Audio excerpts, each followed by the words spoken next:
He shooed. Guam in the Marianas. Guam in the late 1930s. Guam in the twilight of peace. A languorous island where native Chamorros pursue their placid, age-old ways. This is United States territory in the far Pacific, heritage of the 1898 war with Spain. Half-forgotten stepchild among America's overseas possessions.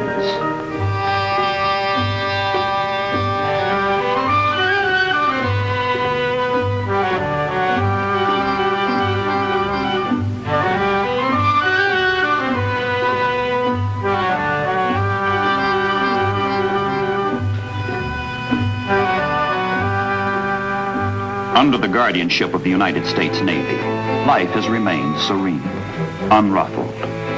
But the pattern of history is changing, and naval authorities on Guam plead in vain with Congress to fortify the strategic island while time remains. Peace is but a mask behind which lurks the ugly face of war. Already Japanese bayonets cast lengthening shadows on Guam and on its people.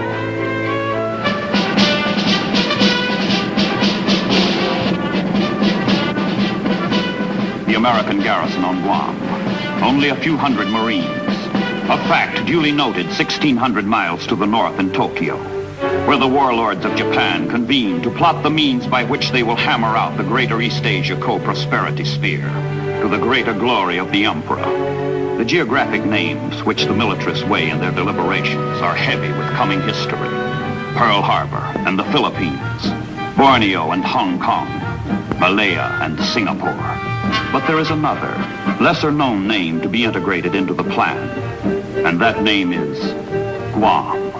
Guam, the American pillbox without guns in the Marianas.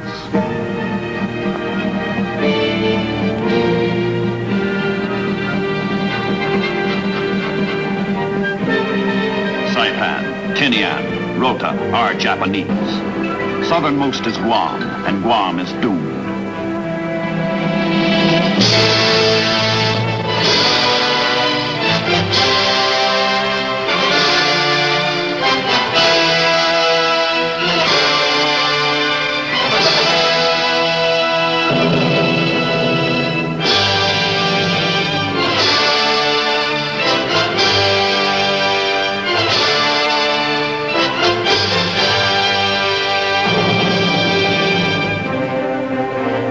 On the entire island, there is no defensive weapon larger than a .30 caliber machine gun. The hopelessly outnumbered Marines face 5,000 fully equipped Japanese landing troops. December 10th, 1941. Guam is overwhelmed.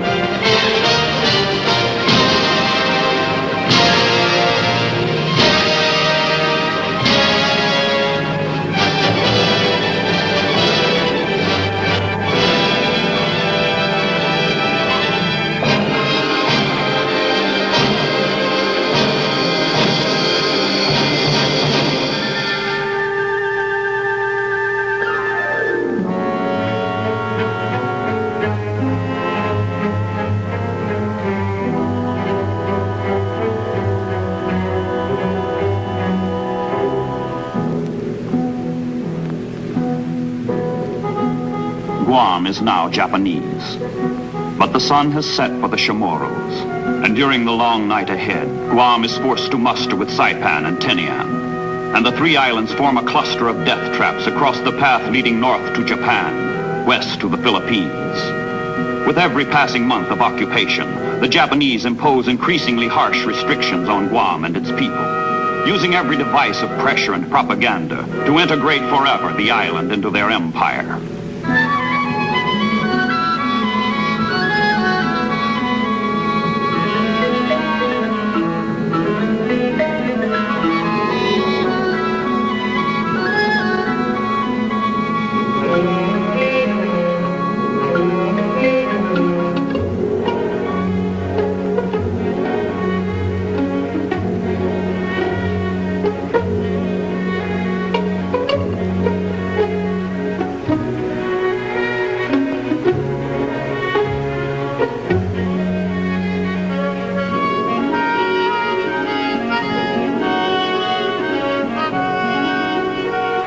2.5 years, Guam waits, secured and beyond reach within the Japanese wall of water and steel. But in June 1944, incredibly, miraculously, powerful United States naval forces appear off the Marianas as the Allies, on the other side of the world, storm ashore at Normandy. The ebb tide has given way to the flow. Now it is the Americans who bear down on Guam in overwhelming strength. Now it is the Japanese who are doomed.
Under Admiral Spruance, ships of the United States Fifth Fleet have brought 100,000 troops and 250,000 sailors to the Marianas.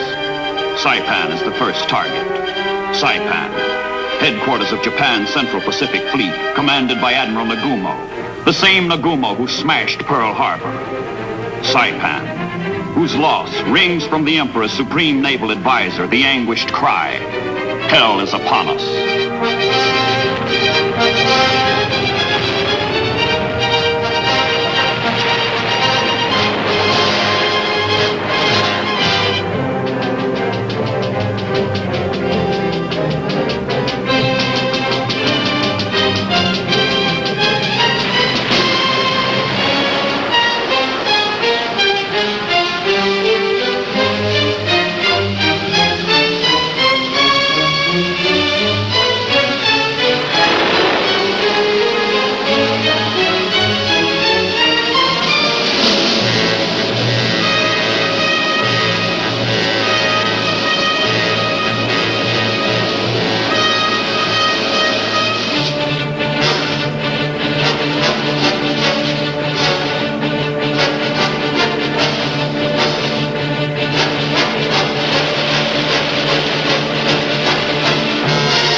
On Guam, the assault troops inch forward against suicidal Japanese resistance.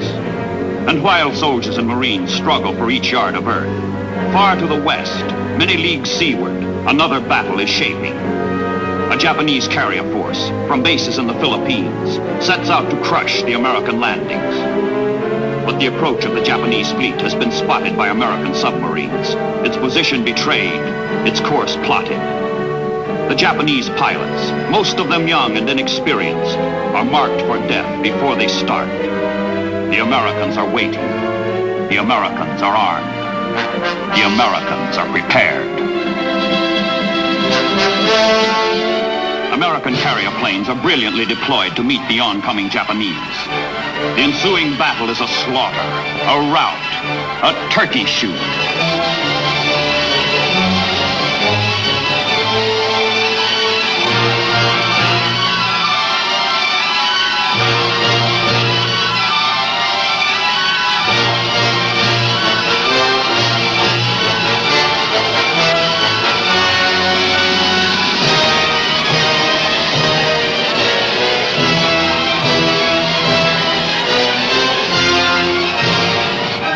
Single day's bag of the air war anywhere, on any front. 400 Japanese planes butchered for a loss of 26 Americans. 3 carriers, 2 tankers are also sunk. The back of Japanese naval aviation is permanently broken in the Battle of the Philippine Sea.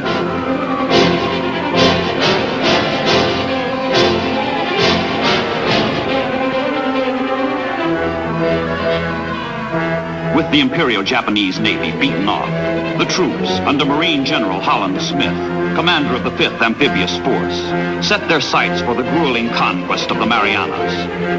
Against the Americans, the Japanese have pitted units of their crack Manchurian army.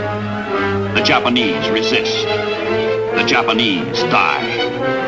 The Japanese do not surrender.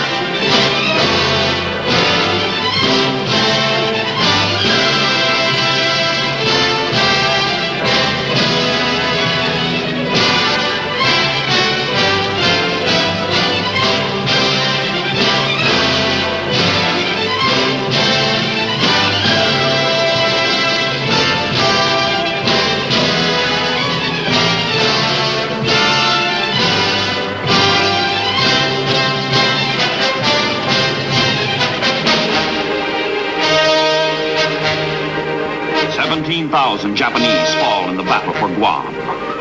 Last-ditch defenders are blasted from caves or commit suicide by leaping to death.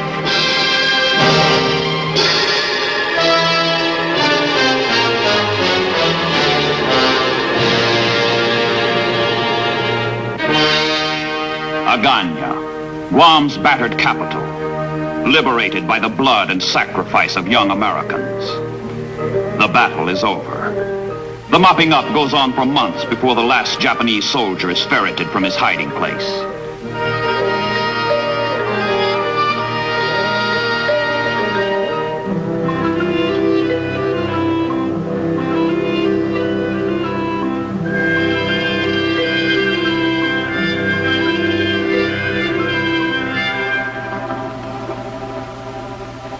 And the people of Guam, the Chamorros, down from the hills they come. Out of Japanese concentration camps they come. The weary and the frightened, the sick and the feeble. All are welcomed and helped by the American soldier, who cheerfully abandons the savagery of battle for what is truly in his heart, in his nature. Sympathy, kindness, compassion.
The ordeal of survival is over. The shadow of perpetual fear is gone. The nightmare of battle has ended. Peace has come again to Guam, to the Marianas, and arising from the ashes, new life.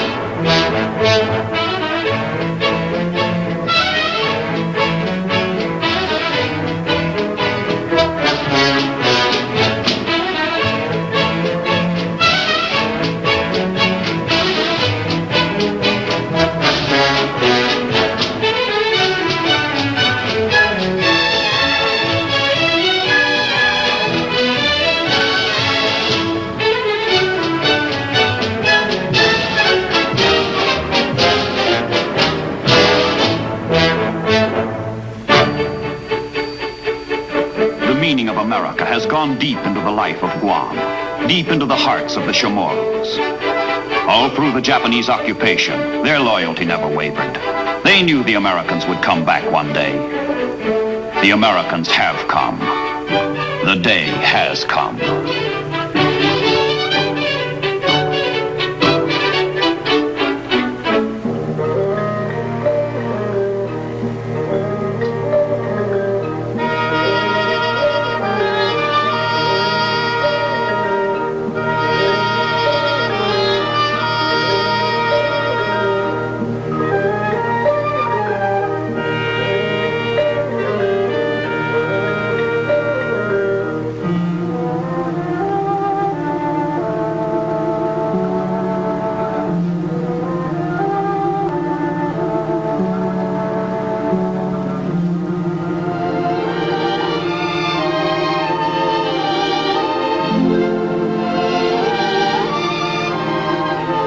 And Guam, in its gratitude, does not forget. Liberty has its price, freedom its cost.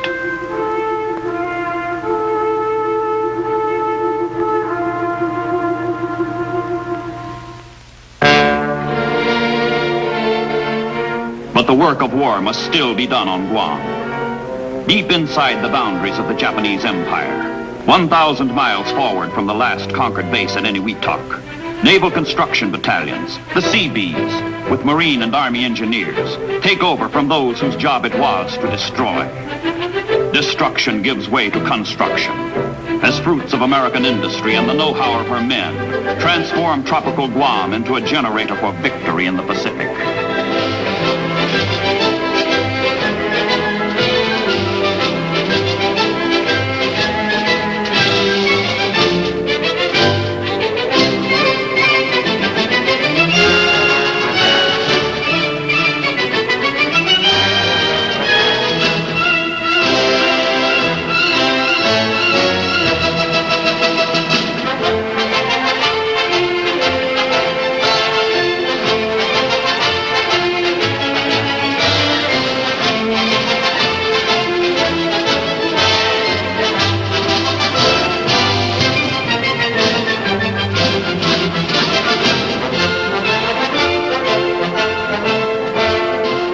Apra Harbor. Once $5 million was too much to spend improving it. Now, $280 million are dumped without question to fit it for the staggering traffic of cargo and equipment that comes surging in, transforming the island into the most potent advanced base anywhere in the world. Guam becomes the Pacific supermarket, where the tools of war are stocked.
From Guam, Admiral Nimitz directs the naval strategy for the final phase of war in the Far East.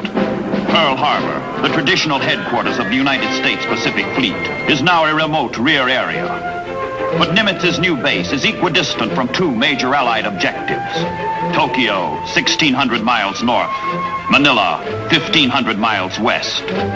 Everything needed to conquer the one and liberate the other has been furnished in abundance, and overabundance, and superabundance by workers and factories 10,000 miles back across the vast reaches of the Pacific in continental United States.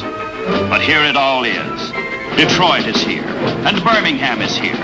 Pittsburgh is here, and so is Seattle. The wealth of American skill and American labor is stored and stacked and ready here on Guam, here in the Marianas.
Bases for operations against Japanese sea communications and for long-range air attacks against Japan itself. That is what Nimitz's strategic directive called for in the Marianas.